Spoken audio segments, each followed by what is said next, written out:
Okay, welcome to today's webinar. I guess we can start. Let me just see if screen sharing works here.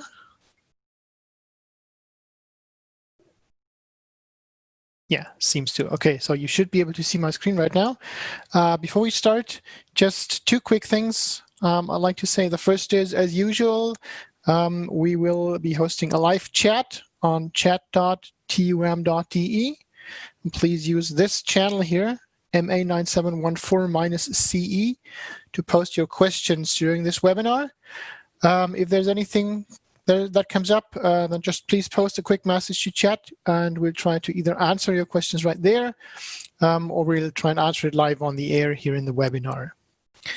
Okay. The chat channel will be moderated. Today's moderator is Eileen Carlson once again. Hi, Eileen. For those who don't know you, would you like to introduce yourself quickly? Yeah, sorry, that took a bit longer. Yes, so my name is Eileen. I'm one of the tutors in this course. I'm a PhD student in math at TUM. Yep. Okay, thanks a lot. So let's switch the screen again. Second thing I'd like to announce is you should have gotten an email sometime last week that the official evaluation of this course is now online. And of course, I'm very much interested in your opinions on this course and also on suggestions on how we can improve it. I'd say there is a chance that we might have to do it in a virtual way once again. So I'm very much interested in any suggestions that you might have. So if you haven't done so yet, then please take a few minutes to complete the evaluation. The evaluation is online until tomorrow, I think. Yeah, so until June 9th at midnight. So you've got 1.5 more days to complete the survey. Thanks a lot in advance. Okay, so I'd say let's start with the usual webinar. As always, I'd like to start with a quick survey. And you should now be able to see on the current sheet number 7 that we're going to discuss today. So the question is, what did you find most challenging on that sheet number 7? And we'll end the poll now. So here's the results. You don't seem to have many troubles with determination of stationary points and their characterization. That's a good thing. But you do have troubles with the application of the gradient descent method. So there is a central exercise problem on that one. So we'll have to spend some more time on that and see if there's any questions that come up there. So if you have any questions about gradient descent, I'd like to discuss this when we discuss the problem on that sheet. I think that's the last one. Yeah, C77. I'll try and take some time to answer any questions about that method that you might have there. Good. So let's actually start with today's problem sheet. We'll start from the beginning, I'd say. So C75. And maybe I can make those a little quicker to have a little more time at the end. So here's a function on R2 to R, defined as f of x1, x2 equals e to the x1 plus sine of pi x1, x2. And the question basically is to determine the multivariate Taylor polynomial of order 2. And to do that, we'll start with part A, where we ask to determine the gradient and the Hessian of f. So that shouldn't be too difficult, hopefully. For the gradient, what we do is there's two variables, x1 and x2 in there. So we'll have to differentiate with respect to x1 and with respect to x2 to get the two components of the gradient. For x1, e to the x1 just reproduces. And then we have that sine expression. The derivative of the sine is the cosine. So we get some cosine expression. of pi x1, x2, and then we have to apply product rule and differentiate the inner function. So we differentiate that function with respect to x1, and that yields a factor of pi x2. So this times pi x2, that's the first part of the gradient. And for the second part, we differentiate with respect to x2. There's no x2 in this part, so this just vanishes. And for this part, it's almost the same procedure as we just did. So again, it's the cosine of pi x1, x2. And then we differentiate that inner function here. And again, this time we differentiate with respect to x2. So we get a factor of pi x1 here. Okay, so this is the gradient. And for the Hessian, the point x1, x2, we just take that gradient, the two rows of the gradient, this one, and we differentiate each of those with respect to x1 and x2 again. So the first row of the Hessian will be derived from the first row of the gradient, from this here.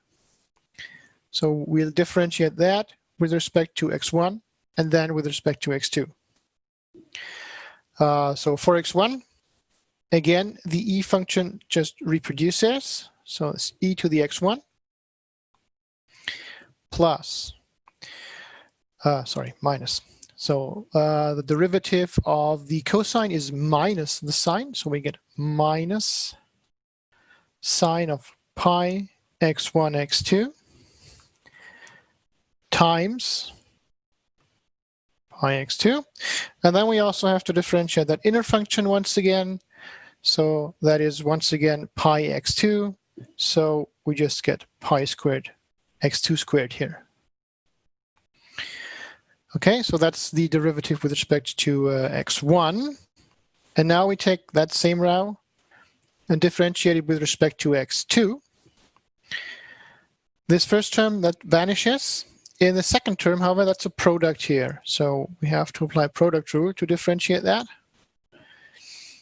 Again, the derivative of the cosine is minus the sine of pi x1, x2. It's not quite going to fit here. Let me just move that a little.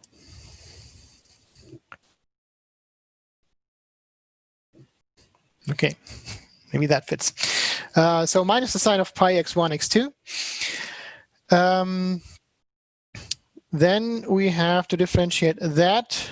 So we have to differentiate the inner function with respect to x2. That's pi x1. So what we get here is pi x1 times pi x2. So we have pi squared and x2.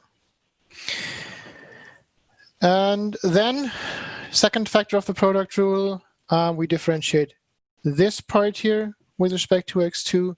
That just yields a pi, and we don't change this expression here. Okay, so that's plus cosine of pi x1, x2, almost, times pi.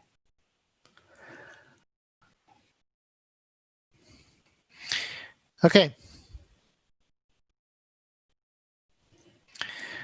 For the second row, we have to differentiate this here. Obviously, all these functions are continuously differentiable. So we can just say, well, the expression here, that's the mixed derivative with respect to x1 and x2. That is the same as the expression here. So we can just copy that. We don't have to do it once again if we are actually sure that we did it correctly. Yeah, it may not be a bad idea to do it once again to see if you get the same result. If you don't, then one of them is wrong. Okay, so I'll just copy that for now. Pi x1, x2 times pi squared x1, x2 plus the cosine of pi x1, x2 times pi. And for that last entry, we need to differentiate this expression with respect to x2. There's only this one x2 in here, so we don't need to apply product rule. Basic idea is, again, the derivative of the cosine is minus the sine, so we have minus sine of pi x1 x2 times pi x1. And then we need to apply the chain rule. I need to differentiate that inner function with respect to x2, and that yields pi x1, so we get pi squared x1 squared altogether. Okay, so that should be the gradient and the Hessian.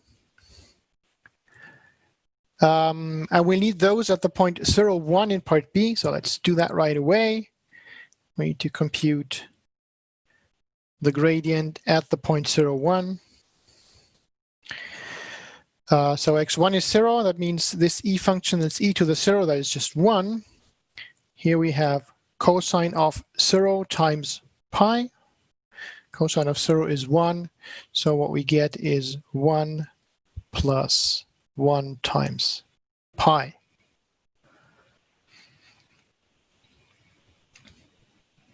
Okay, and for the second row here, we have again a cosine of 0, that is 1 times pi times x1. x1 is 0, so it's 1 times 0, that's a 0.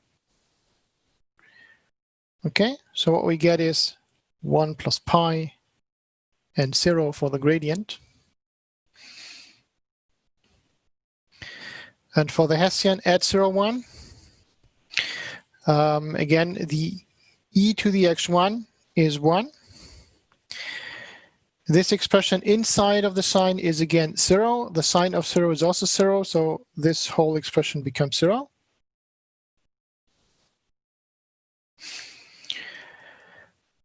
Down here, again, we have the sign of 0, so this whole part here vanishes. And we have the cosine here. The cosine of 0 is 1 times pi. So that becomes minus 0 plus pi. The same happens up here. And then down here, we have, again, a sine expression. So minus sine of 0, that's 0 again. And there's no other term here, so we get a 0. Okay, so that's 1 pi pi 0. That is the Hessian here at that point 0, 1. Okay, before we get to the Taylor polynomial, are there already any questions?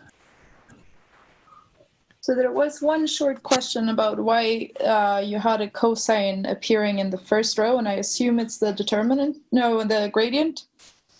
In the gradient, yeah. Not the determinant. This one here, yeah, I'm guessing. Maybe just repeat it in words. Okay, so what I'm doing is I have to differentiate this expression here with respect to x1 for the first row. This is trivial, right? So let's concentrate on this one. And I have to differentiate the sign of something where the x1 is in the argument. And the derivative of the sign is the cosine. So that's the derivative of the outer function, so to say. That's a cosine. I'll just keep the argument. And then I'll multiply by the derivative of the argument. And that produces pi x2 if I differentiate with respect to x1. Yeah, that's chain rule. Okay, I hope that answers that question. Yeah, I think it does. Anything else? No. Good. Oh, so he now answered, and he said he meant the Hessian first row, second column. First row, so this expression here. Yes. Where this, and the question was where that cosine comes from, this one? Yes. Okay, so let's have a look at that. So to get that, we need to differentiate this expression here with respect to x2 because we're in the second column. So that vanishes. And here, in this part, we have x2 in this place and in this place. So there's a product of two functions involving x2. And that means we need to apply product rule to differentiate that. So we first differentiate this part here and keep the second part intact. And again, that means we have a cosine here. So we differentiate this outer function that gives us a minus sign of something, of the argument. And then we multiply by the derivative of the inner function. Inner function is this one here. So differentiating that with respect to x2 yields pi x1. And we also have this argument that we just keep that one in place, yeah? So that's pi squared x1, x2. That's the first part of the product rule. And then on the color here, for the second part of the product rule, we differentiate this expression here. That just gives pi. It's this one here. And this first part here, that's just copied, right? So we don't differentiate the first part now, but just the second part, and we multiply that. So this cosine here, that's just the cosine as it's standing here, right? Okay, so the blue part is coming from the second factor of the product, and the first part of the blue part is just copying this cosine expression here. That's where the cosine comes from. Did that answer the question? Yes. The person now said he didn't catch the product rule, so that explains it. Great. Yeah. And then there was another great question about why the upper right corner and the lower left corner are exactly the same in the Hessian. So why are these two expressions here exactly the same? Yeah. That's due to Schwartz theorem here. New color. Okay. So these here, those are the same due to Schwartz theorem. Hope I'm spelling that one correctly. You don't know by any chance, do you? I think it's correct. Yeah, I'd have to look that up. Okay. Basically, important is what that says. And what it says is, if we have a function that is continuously differentiable, twice continuously differentiable, then the mixed derivatives are the same. So in general, even if we take more than just the second derivatives, if it's always continuously k times continuously differentiable, then once you apply k partial derivatives, it doesn't really matter in which order you do that. The result will always be the same. And that's what we apply here. So we have a function, this function here, that is differentiable, and the derivatives are continuous, and the same happens here. The derivatives are also continuous. Nothing bad can happen with these functions. So everything is continuously differentiable, and that's why we know that all mixed derivatives are the same. So it doesn't matter whether we first take the derivative with respect to x1 and then to x2, or the other way around, first x2, then x1. The result will be the same. And that's why I said once we have computed this one here, we can be sure that this one is the same. Yeah, or you could also apply this the other way around. You could compute both and then compare if they actually are the same. Yeah, that's a good idea to compare these results. And if they aren't the same, then either something is strange about that function, it might not be continuously differentiable, or what is more probable, you made a mistake somewhere. Okay, I hope that answers this question. I now checked. Oh, great, thanks.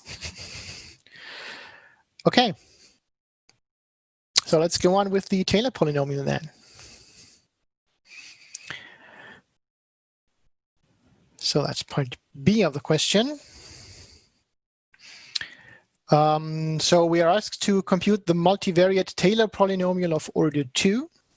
So T2f of x at the point 0, 1. That's what we need. And you do hopefully remember the formula for the Taylor polynomial here. So for order 2, what we get is first, of course, the function itself evaluated at the point 0, 1. Then we get first derivatives. So could just write this as the gradient at 0, 1 transposed x minus 0, 1. And then we get the Hessian, and we could write that as 1 over 2 x, x minus 0, 1, transposed Hessian at the point 0, 1 times x minus 0, 1. Okay, so that special formula applies if you have something up to degree 2. Let me just, sorry. Just noticed I didn't plug in my laptop. Okay, so that special form applies if you have a Taylor polynomial up to degree 2. So it works nicely here. For degree 3 and higher, things get a lot more complicated. So you don't want to do that formula in a more general form. Instead, there is the very general Taylor formula that works like this. You have a derivative with respect to a vector evaluated at the point 0, 1 divided by a factorial, and then times x minus, in this case, 0, 1, 0, 1, 0, 1, like this, to the power of a. And this a has a degree up to 2, in this case, up to the degree that you want. So what that means is this a is a vector with 2 components, because we have 2 variables, 1 component per variable. So this degree here, that's just the sum of the ai. So when you have 2 components here, so we could just write this as a1 plus a2, where a is a1, a2, like this. So that's the degree of the derivative that you take in, right? Degree 0 means we don't take a derivative at all. That's just the function value. Degree 1 means we differentiate with respect to one of the 2 variables. Degree 2 means we differentiate twice, either twice with respect to the same variable, or we take the mixed derivatives, x1, x2, and x2, x1. And then if we write this in an expanded way, so we get d0 f of 0, 1, and as I said, that is just the function value, f of 0, 1. Then for the degree 1 derivatives, we get d1, 0 and 0, 1 divided by 1 factorial 0 factorial times x1, and now let's write this in a different form, times the x1 part minus 0 to the power 1 times the x2 part minus 1 to the power 0. So this 1, 0 is reflected here in that 1 and that 0. Okay, that's the first possibility for degree 1. The second possibility is we could also use the vector 0, 1, like this. And we have 0 factorial, 1 factorial. No difference so far. We get a difference here. We now have x1 minus 0 to the power of 0 and x2 minus 1 to the power of 1. Okay, so that changes. So that's the degree 1. And that is the same thing as this expression here, right? So those two are kind of the expanded form of this expression. And finally, we have the degree 2s as well. So for degree 2, we can either have the vector 2, 0. On my way, I forgot an f here, I just noticed, sorry. F of 0, 1. And then we divide by 2 factorial, 0 factorial. And again, x1 minus 0 to the power of 2, x2 minus 1 to the power of 0, plus we can also have the mixed derivative here. And then we divide by 1 factorial, 1 factorial. x1 minus 0 to the 1, and x2 minus 1 to the 1 plus d of 0, 2 f at the point 0, 1. And again, we divide by 0 factorial, 2 factorial here. And now it's x1 minus 0 to the power 0 and x2 minus 1 to the power 2. Okay?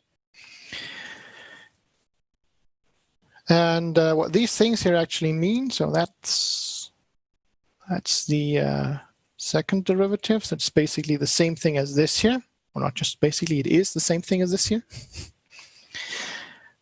What these derivatives here mean, for example, just take one.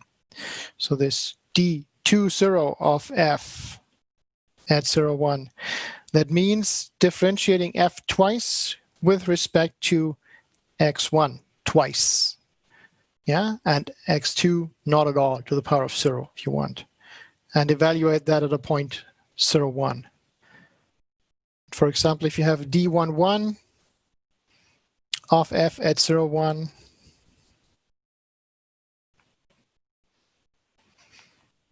then that again means differentiating f twice with respect to x1 and x2 once each, and then evaluate the result at 0, 1. Okay?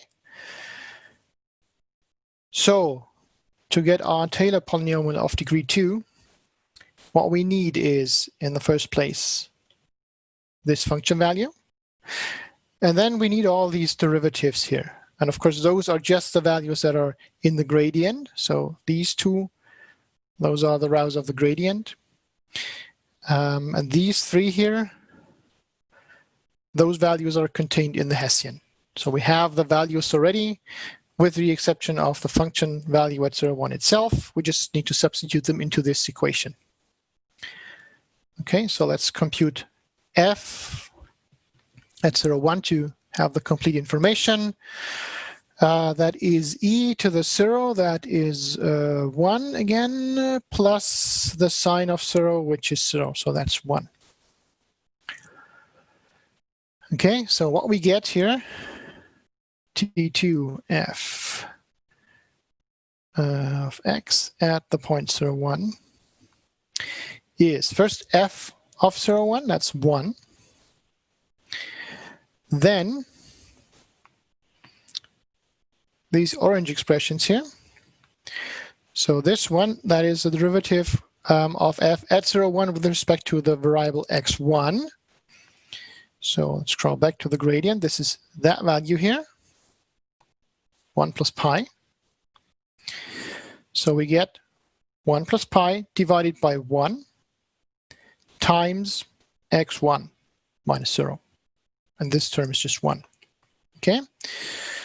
So that orange part here, that yields a 1 plus pi times x1.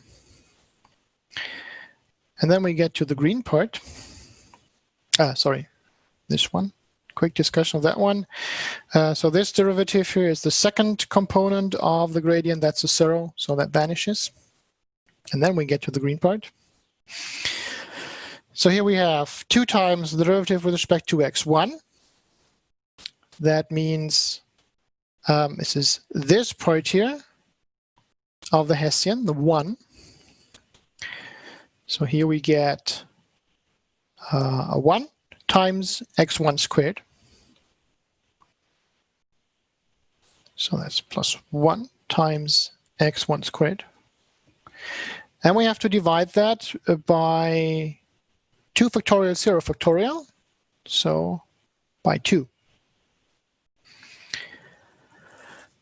Second part, this is the mixed derivative, d11. That's precisely the entry here or here. It's the same entry. Choose whatever you want. So we have a pi here plus pi times, this is x1, times x2 minus 1. And we divide by 1 factorial. 1 factorial, that's just 1. Okay? So this is times x1 times x2 minus 1. And finally,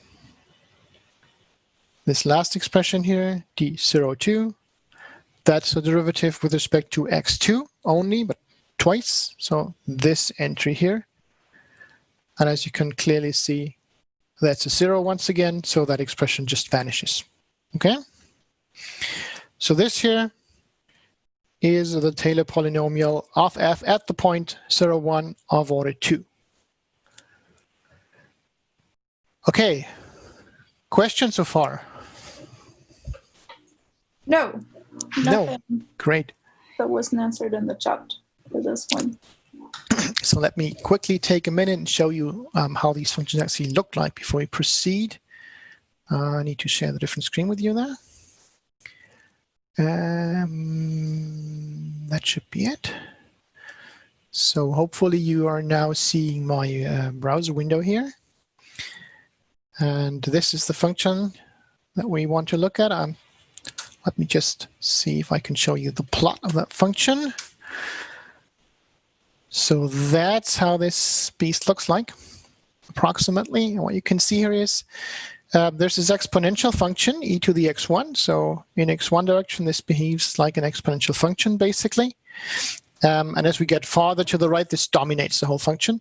But here in the lower part, you can see quite some ripples. Right? So it's hard to see.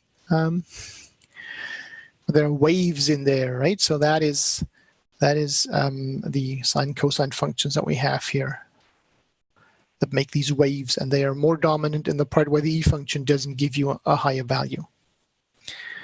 Okay, so that's what this thing looks like. And in comparison, the Taylor polynomial, let's see, this one, that's the one that we just computed. You can see that looks like this, yeah? So that's not very close to the actual function. It is close if we're close to the point 0, 1, but if we're moving farther away from that, you can see that's a quadratic function that does not capture the behavior of the exponential function at all if you're moving farther to the right. And also there's no ripples at all, right? So in this area, very close to the point 0, 1, that might be a good approximation, but if you're moving a little to the side, then the approximation is not very good anymore. Okay, just to give you a feeling of how this looks like. Good, let's proceed to the next problem then. So that's 7.6.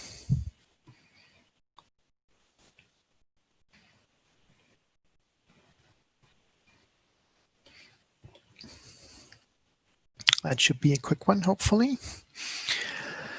So here we have a function, again, 2 variables, 1 real output, and it's defined as x1 times x1 squared minus 3 plus x1 minus 2x2 squared. And the problem just asks for all the stationary points and then for a characterization of those points. So whether it's a minimum, a maximum, a saddle point, or maybe something else, if there is something else. Okay, so for the stationary points, obviously we'll need the gradient. So we'll first compute that. So let's differentiate that. With respect to x1, so what we have here is x1 times x1 squared, actually. So x1 to the third. So differentiating that will give us 3x1 squared. Here we have minus 3x1. So that's a minus 3 if we differentiate. And there's another x1 here. So we'll use chain rule for that. That yields 2x1 minus 2x2. And then differentiating the inner expression just yields a 1. So no problem here. And now for x2, there's no x2 in there. So we just have to differentiate that second expression. And again, we use chain rule. So that's 2x1 minus 2x2. And then we differentiate the inner expression with respect to x2, and that yields a factor of minus 2. Okay, so all in all, we get 3x1 squared plus 2x1 minus 2x2 minus 3. And here we have minus 4x1 minus 2x2. Okay, for the stationary points, you want that to be 0, 0. And it's probably easiest if we first look at that second part here. Yeah, that obviously is 0 if this expression here is 0. And that means that is the case if and only if x1 equals 2x2. Right, and once we have that, we can then substitute that into the first expression. So we substitute that into 3x1 squared plus 2x1 minus 2x2 minus 3 equals 0. What we get is 3 times 4x2 squared plus this expression here obviously is 0 again. So plus 0 minus 3. And that is going to be 0 if and only if 4x2 squared equals 1. So x2 squared equals 1 over 4. And that means x2 is plus or minus 1 over 2. Okay, and remember x1 is 2 times x2. So the corresponding values of x2 are 1 and minus 1. Okay, so we get 2 stationary points. And those are 1 and 1 over 2. And minus 1 and minus 1 over 2.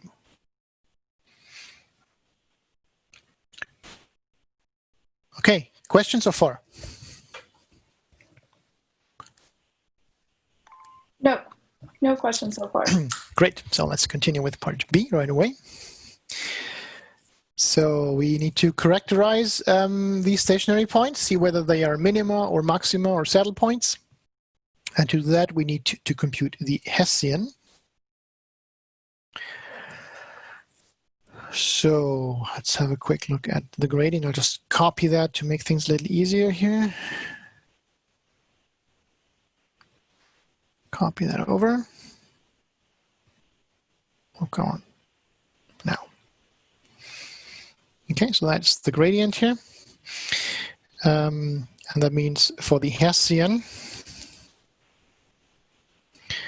we'll have to take the derivative of these rows once again. So let's start with this one here. Take the derivative with respect to x1.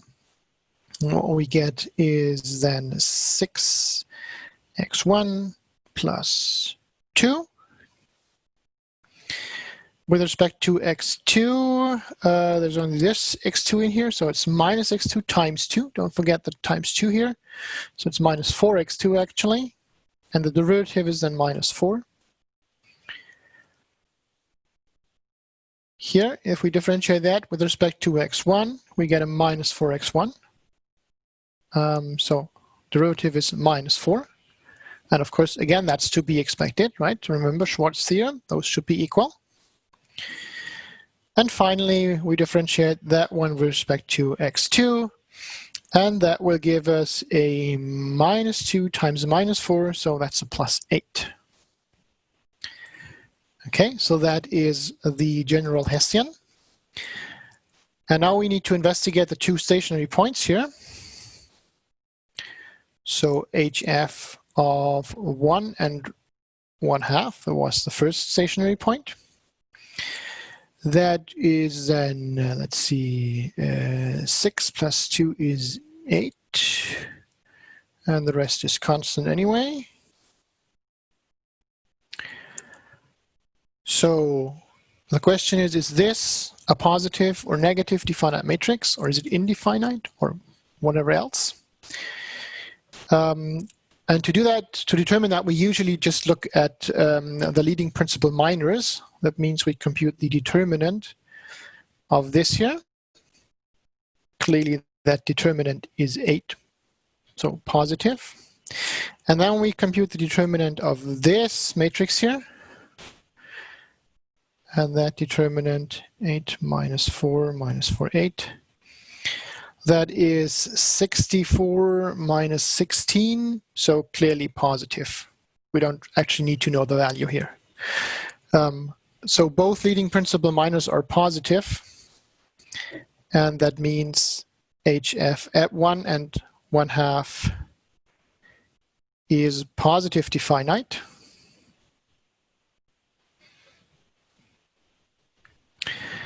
And that means this point 1 and 1/2 is a local minimizer of the function f. Okay, so we've characterized the first point. And for the second, HF of -1 and -1/2. That is now -6 plus 2, so -4, and the other entries are constant again. So the matrix looks like this. You'll notice first leading principal minor is negative. So the matrix cannot be positive definite anymore. It could still be negative definite. The criterion for negative definiteness is a little strange, as you hopefully know. You need the first leading principal minor, this one, to be negative, the next one to be positive, then it would be negative again, and so on. So it always changes. Okay, so we would need this determinant here to be positive. So let's see what this is. It's -4, -4, -4, and +8. So what you get is -32 minus 16. That's clearly negative as well, not positive. So we have a matrix that is indefinite here. Okay, there's no zeros as well, so no positive or negative semi-definiteness, but that matrix is indefinite. HF of -1, -1/2 is indefinite, and that means that point -1, -1/2, that's a saddle point. Okay, before we get to questions, let me again quickly show you how that function actually looks like. Here's our plots. So let's close this one here. So that's a little nicer here. You can see that function here, hopefully. It's a little hard to tell where the optima are in this plot. You know, at 1 and 1/2, so that's 1 is here, 1/2, that's roughly here. So there's a local minimum somewhere in there, about there, yeah. So roughly here, that should be the local minimum. And then -1, -1/2, that's about this point. And you can see there's, you can go down from that point if you move in this direction, or you can go up if you move in this or this direction. So that's a saddle point. It's not easy to see in that plot, but maybe it's a little easier to see that in the contour plot, actually. Yes. So we have these 2 points. That's the local minimum. And you can see the contour lines closing in on that one. And this here, where these 2 contour lines cross, that is the saddle point. Okay, let's stop that and open for questions. Still no questions. Still no questions. This was really clear. Or someone is typing now, but... So people are waiting for gradient descent. Just a second. Okay, one question. Is the first determinant, if the first determinant is positive and the second negative, is it also a saddle point? If the first is positive and the second is negative, yes. Yes, so if the first is positive, then it cannot be negative definite anymore. It can only be positive definite. And if the second is negative, then that destroys positive definite as well. Yeah, so then it should be a saddle point. Yep, that was the one question. Yeah, only thing that can go wrong is you could get zeros somewhere for the determinants, and then you just don't know what happens anymore with these criteria. Yeah, you might end up with a semi-positive or negative, semi-negative definite, other way around, a positive semi-definite or negative semi-definite matrix. And that wouldn't allow you to say that's a minimum or that's a maximum and that's a saddle point. So anything could happen then. Yeah, that's basically the same thing as in one-dimensional analysis, a second derivative of 0. Anything can happen there. Yes. Okay. No more questions? No. Great. So let's move on. Problem 7 then.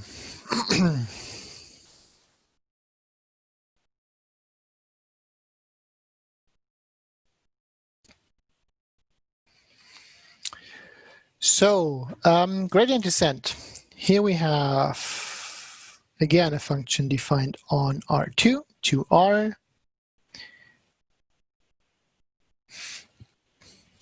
We have the definition f of x1, x2 is x1 minus 2 squared, x2 squared plus 2x1 squared 2 minus x2 squared. And the question is, compute the normalized search direction for a gradient descent step at this point. And the point is x0, 1, 1. So we start at 1, 1, and then we'd like to do a gradient descent step at 1, 1. Okay, to do gradient descent, or what we need to do, obviously, is compute the gradient. So we'll start with that.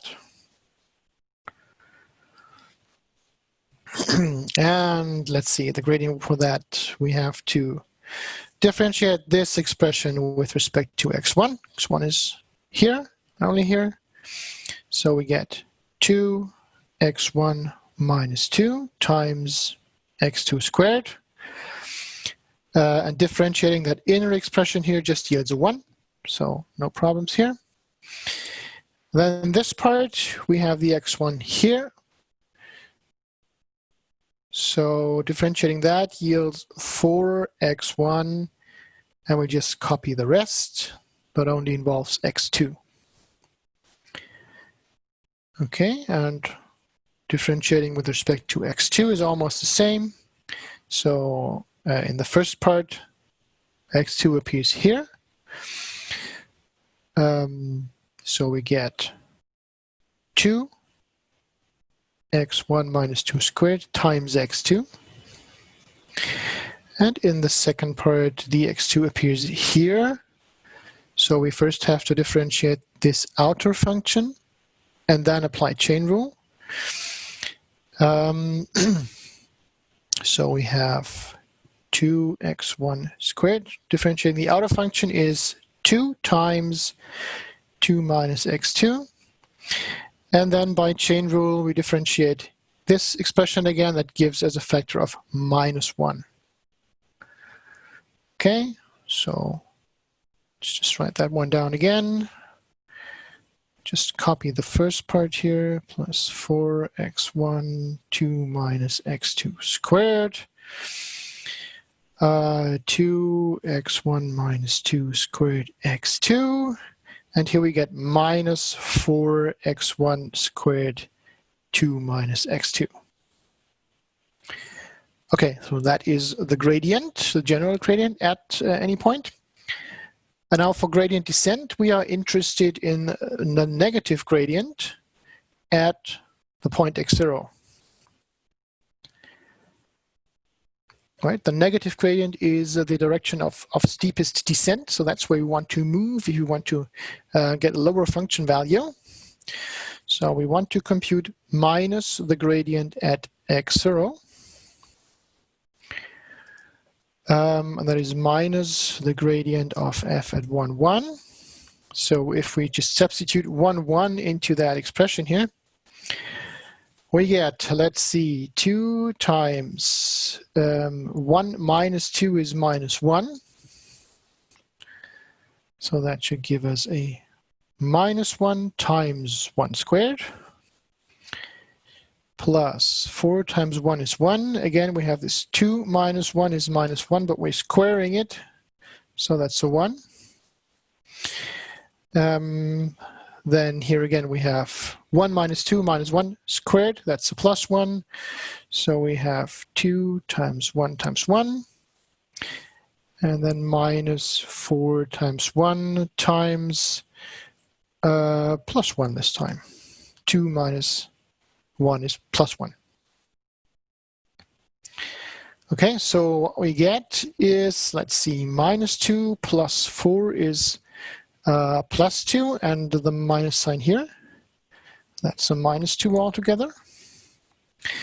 And in the second row we have 2 minus 4 is minus 2, and again the leading minus sign here, that's a plus 2. So that is the negative gradient at the point 1, 1. And the question explicitly asks for the normalized search direction. So this is the search direction if you just want that. If you want to normalize it, then all we have to do is divide that by the norm of this gradient. So let's also compute the norm of the gradient here. That is the square root of minus 2 squared plus 2 squared. So the square root of 4 plus 4 of 8. 8 is 4 times 2, and the square root of 4 is 2, so we get 2 times the square root of 2. And that means our normalized search direction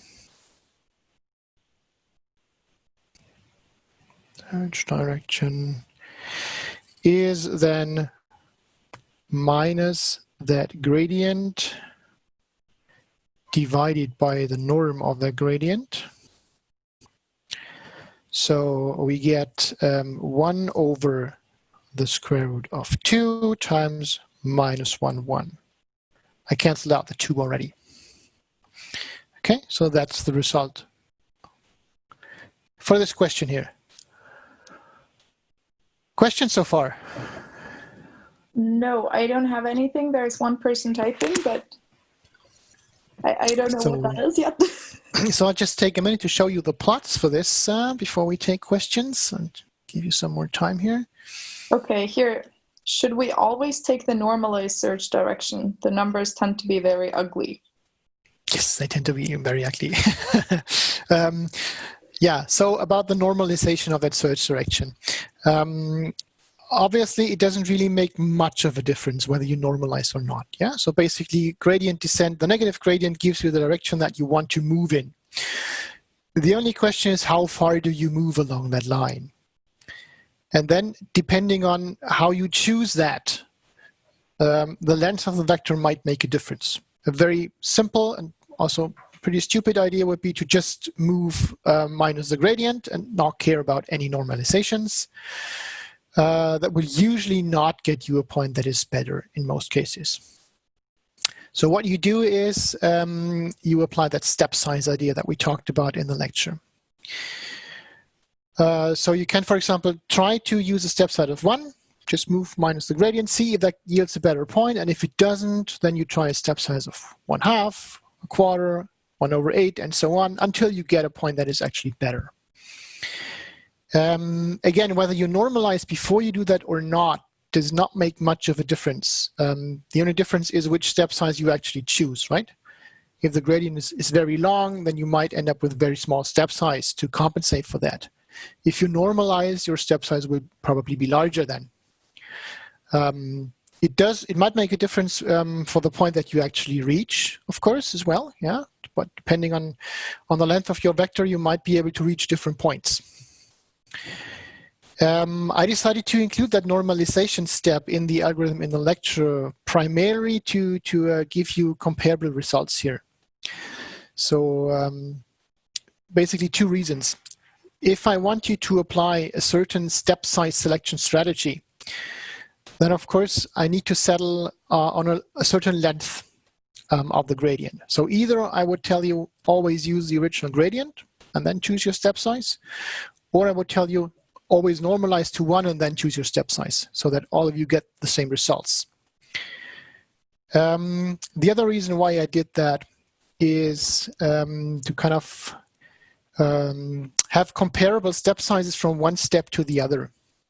So if you're moving from one point of the function to a different point, then the length of the gradient might change considerably. That length, however, is not really important for us. It's only the direction that counts. And I presented a heuristic step size selection that basically works by reducing the step size as much as necessary to get a descent. And then it would keep that step size. And if it is successful in the first try with the next point, it would try to increase it once again. And of course, that selection strategy makes sense if the length of the gradients themselves does not change that much. Yeah, a step size of 1/2 has a very different meaning for a small gradient and a large gradient. So that's why if you're using this particular strategy, normalization is something that sounds reasonable, let's say that. It's, again, still not strictly necessary, but the strategy makes more sense if you do that. If you do exact line search, the other step size strategy that I presented, it doesn't make a difference at all. The idea of line search is basically you choose a direction and then along that line, you just choose the best possible point. Yeah, and of course, it's only the direction that matters here. It's not the length of the vector pointing in that direction. So if you're using that strategy, line search, then usually you wouldn't normalize. It's just an unnecessary step, getting you more complicated numbers that hopefully cancel out anyway in the end. Okay, I hope that answers this question. If a question like this is on the exam, then I will usually either ask for a normalized search direction like I'm doing here, or the choice is up to you. So if I'm not specifically asking for normalized, then you can normalize or you cannot normalize. I don't really care, as long as the direction is correct, of course. So then, I mean, the point is not to do it in one way. I mean, several choices can work. Yes. As long as your method is correct. That's what we will test. Several choices can work, but of course your intermediate results or also your end result might be different depending on what strategy you choose. Yeah, so the last thing, I mean, the exam was a question, and then there's one person I want you to elaborate on the concept and the application of step size. That's a vague thing that you kind of already did. I don't know. Yeah. Very general question. Yes. Okay, so basically, the idea, let's just have a look at the plot first. Maybe that becomes a little clearer if we actually see a graph. Let's see. Where's my screen? Here. So let's have a look at the plot for this problem C77. So this is how the function actually looks like. Yeah. A little strange, flattish on the inside and then growth on the outside here.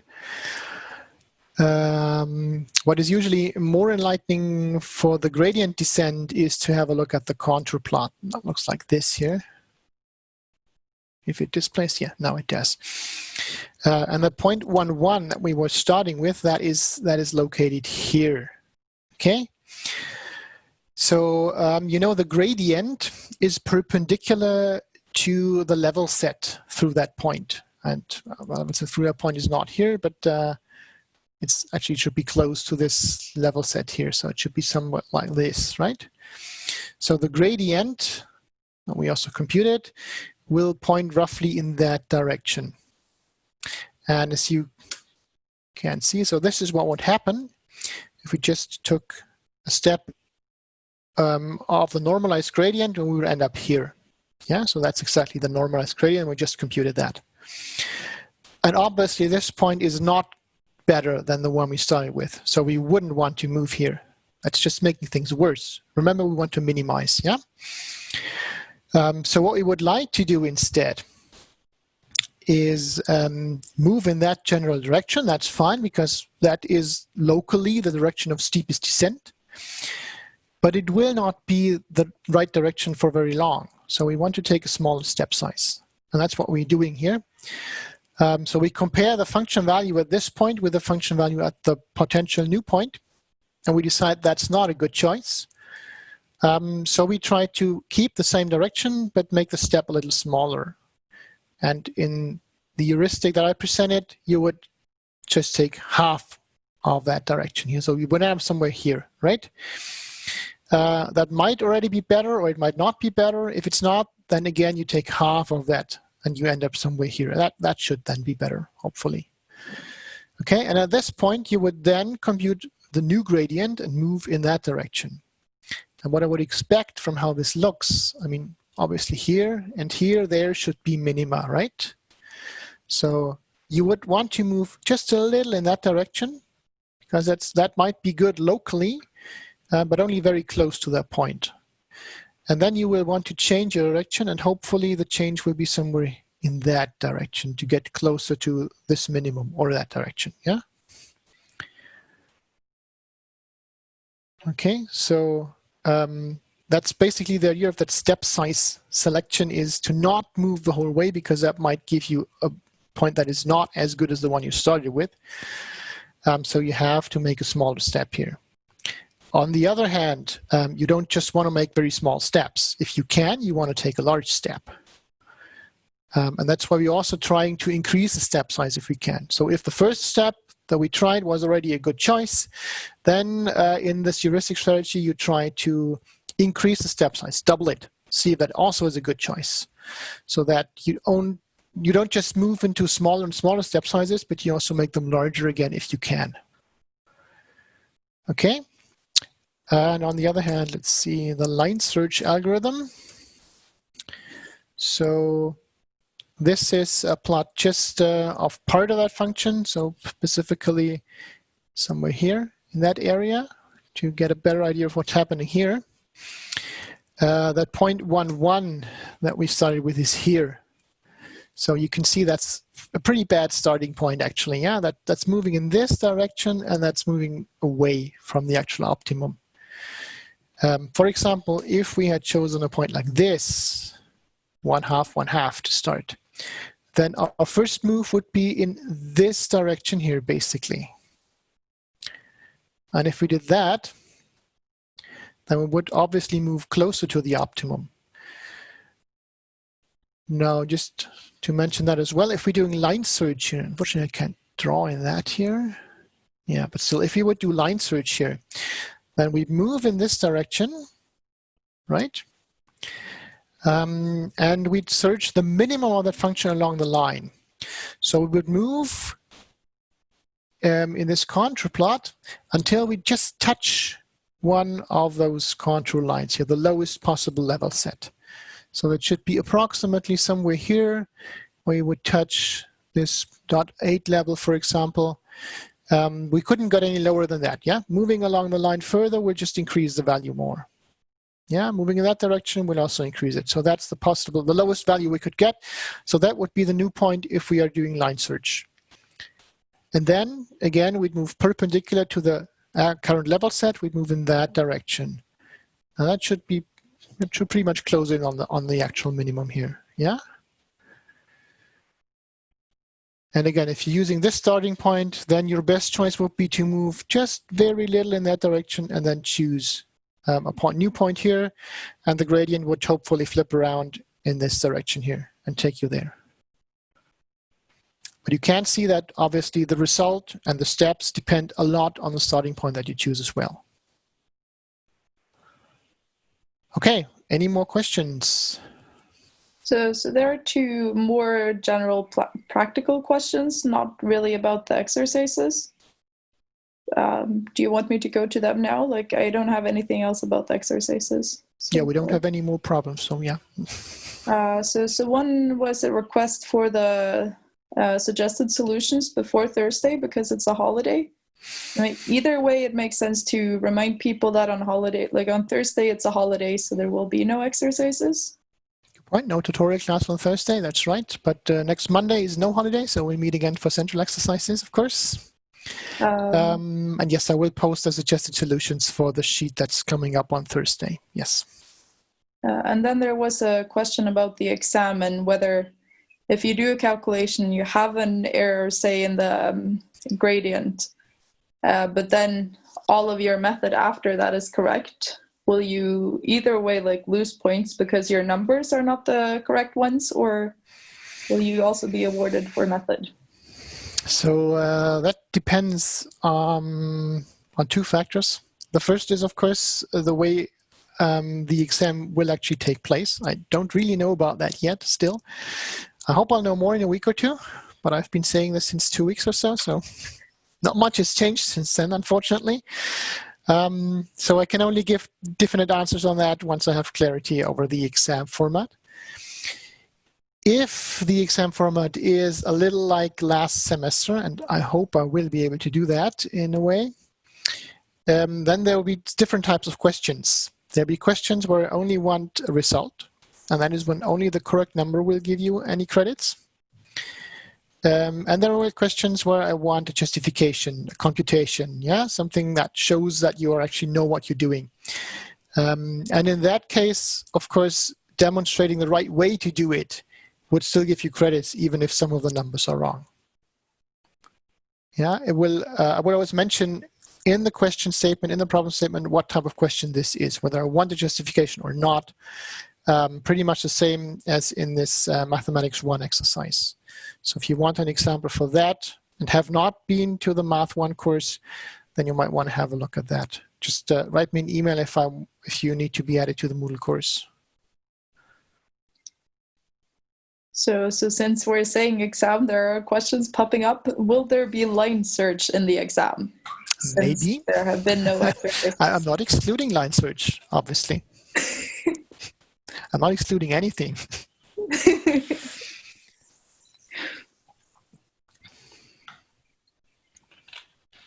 Any more exam questions? So this is not about the exam, it's about the last exercise, 7.7. Mm-hmm. If we choose the step size to be 3 in the first iteration, should I use it in the second iteration?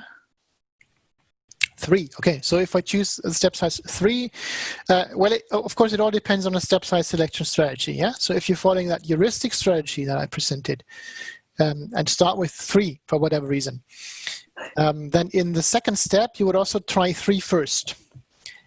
If that step is successful, meaning it gives you actually a lower value, then you would try 6 next. And if that step is successful, then you would stay with 6.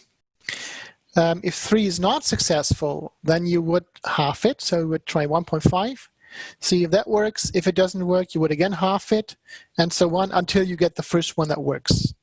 And you just use that, and then move with that step size to the next step. So again, you try the last step size that you had, you just try that one again in the next step.